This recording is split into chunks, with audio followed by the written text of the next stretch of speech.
আমরা কুমিল্লা বিভাগ বাস্তবায়নের দীর্ঘ আন্দোলন, প্রায় 40 বছর ধরে আন্দোলন চলছে। সেই আন্দোলনের আজকে আমরা ইতিহাস শুনলাম। আজকের এই অনুষ্ঠান এক ঐতিহাসিক মেলবন্ধন আমি বলবো, যেখানে কুমিল্লার যারা মুরব্বী আছেন, যারা কুমিল্লার সকল আন্দোলন সংগ্রামে কুমিল্লাকে নেতৃত্ব দিয়েছেন তারা আছেন, সেই সাথে কুমিল্লার যারা তরুণ বিপ্লবী তারাও আজকে এসে এখানে উপস্থিত হয়েছেন। আজকের অনুষ্ঠান কুমিল্লার রাজনৈতিক, সাংস্কৃতিক এবং নাগরিক সমাজের জন্য একটি অনন্য দৃষ্টান্ত উপস্থাপন করব। আমরা বিভাগ বাস্তবায়নের আন্দোলনের ইতিহাস শুনছিলাম, যে সরকার এসেছে, সেই জাতীয় পার্টি যখন ক্ষমতায় ছিল তখন থেকেই কুমিল্লা বিভাগ বাস্তবায়ন আন্দোলন চলছে। জাতীয় পার্টি আসলো, তাদের পতন হলো, বিএনপি আসলো, আওয়ামী লীগ আসলো, স্বৈরাচার সরকারের পতন হয়ে তারা দেশ থেকে পালিয়ে গেল, কিন্তু আসলে এখনো কুমিল্লাকে আমরা বিভাগ হিসেবে দেখতে পাইনি। বিগত 40 বছরে যখন কুমিল্লা বিভাগ বাস্তবায়ন আন্দোলন শুরু হয়েছিল তখন বাংলাদেশের সিলেট বিভাগ ছিল না, যদি আমি ভুল না বলে থাকি। ময়মনসিংহ বিভাগ ছিল না, রংপুর বিভাগ ছিল না, বরিশাল বিভাগ ছিল না।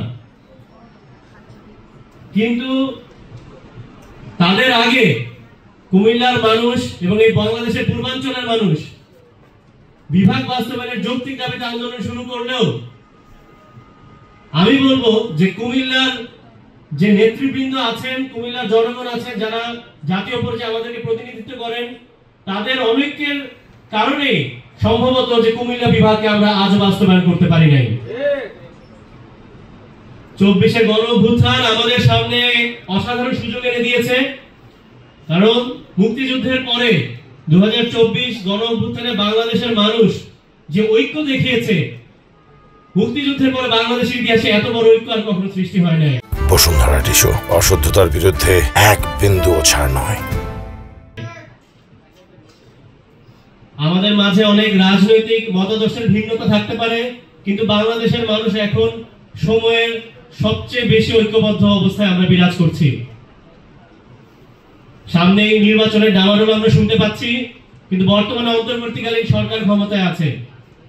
ডক্টর ইউনূসের এই সরকার কিন্তু কোনো স্পেসিফিক রাজনৈতিক দলের সরকার না। আমরা বিগত আন্দোলনগুলোতে যেটা দেখতে পেয়েছি, যে দল ক্ষমতায় আসতো সেই দলের কুমিল্লা নেতৃবৃন্দ চেষ্টা করতেন বিভাগ বাস্তবায়নের, নোয়াখালীর নেতৃবৃন্দ বাধা দিতেন, সেই দল ভিন্ন দলের, বিরোধী দলের কুমিল্লার নেতৃবৃন্দরা বাধা দিতেন যেন ক্রেডিট কেউ না নিয়ে যেতে পারে। এই ধরনের কিছু শিশু সুলভ কিন্তু বাস্তব সমস্যার কারণে কুমিল্লাকে আজ আমরা বিভাগ হিসেবে দেখতে পাই নাই। কিন্তু বর্তমান যে অন্তর্বর্তীকালীন সরকার আছে, এটি সব দল মতের মানুষের মতামতের ভিত্তিতে, ঐক্যের ভিত্তিতে এবং জনসমর্থনের ভিত্তিতে গঠিত হয়েছে।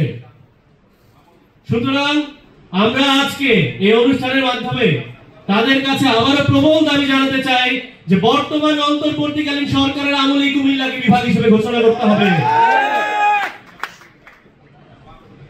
আমাদেরকে একটি বিষয় খেয়াল রাখতে হবে যে আমরা সবাই বক্তব্য দিচ্ছি কুমিল্লা শহর হিসেবে, কুমিল্লা জেলা হিসেবে অনেক প্রসিদ্ধ একটি জেলা, অনেক প্রসিদ্ধ একটি অঞ্চল। কুমিল্লায় একটি বিভাগ হওয়ার জন্য যা যা দরকার সবই আছে, তারপরে কুমিল্লা বিভাগ হচ্ছে না। আমাদেরকে বাংলাদেশের জনগণের সামনে উপস্থাপন করতে হবে যে কুমিল্লা বিভাগ শুধু কুমিল্লার মানুষের কোনো আবেগী দাবি নয়, এটি একটি যৌক্তিক দাবি এবং এটি একটি যৌক্তিক অধিকার। এবং শুধু কুমিল্লা নয়, কুমিল্লা বিভাগ প্রয়োজন বাংলাদেশের পূর্বাঞ্চলের মানুষের ভাগ্য উন্নয়নের জন্য। কুমিল্লা বিভাগ প্রয়োজন ব্রাহ্মণবাড়িয়ার জন্য, কুমিল্লা বিভাগ প্রয়োজন চাঁদপুরের মানুষের জন্য, এবং কুমিল্লা বিভাগ প্রয়োজন নোয়াখালী, লক্ষ্মীপুর সহ, ফেনী সহ এই সকল এই দুটি অঞ্চলের 6টি জেলার মানুষের জন্য। বাংলাদেশের সামনে, অন্তর্বর্তীকালীন সরকারের সামনে আগামী 1 মাসের মধ্যে আমাদেরকে যৌক্তিক কারণগুলো উপস্থাপন করতে হবে যে কুমিল্লা বিভাগ বাস্তবায়িত হলে কিভাবে প্রশাসনিকভাবে, রাজনৈতিকভাবে, আইন শৃঙ্খলার দিক থেকে এবং সকল নাগরিক সুবিধার দিক থেকে কিভাবে পূর্বাঞ্চলের মানুষ উপকৃত হবে। আমরা এখন বৈষম্যহীন বাংলাদেশ গঠনের কথা বলছি। বৈষম্যহীন বাংলাদেশ গঠনের প্রধান নিয়ামক হচ্ছে বাংলাদেশকে বিকেন্দ্রীকরণ করতে হবে। ঢাকা থেকে নাগরিক সুবিধা বিভাগীয় পর্যায়ে ছড়িয়ে দিতে হবে।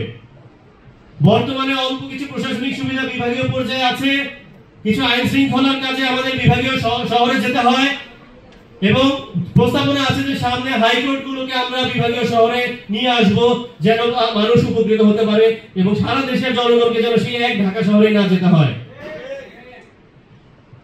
সামনে যে সংস্কার প্রস্তাবনাগুলো আছে, আমরা অন্তর্বর্তীকালীন সরকারের কাছে দাবি জানাচ্ছি এগুলোর যৌক্তিক বাস্তবায়ন ঘটিয়ে প্রতিটি বিভাগকে শক্তিশালী করে এবং বাংলাদেশের মানুষের ভাগ্য উন্নয়নে এই বিকেন্দ্রীকরণকে বাস্তবায়ন করে আমাদের কুমিল্লা বিভাগকেও বাস্তবায়ন করে এই পূর্বাঞ্চলের মানুষকে একটি নতুন নাগরিক সুবিধা, একটি নতুন আঙ্গিকের নাগরিক সুবিধার মধ্যে নিয়ে আসতে হবে।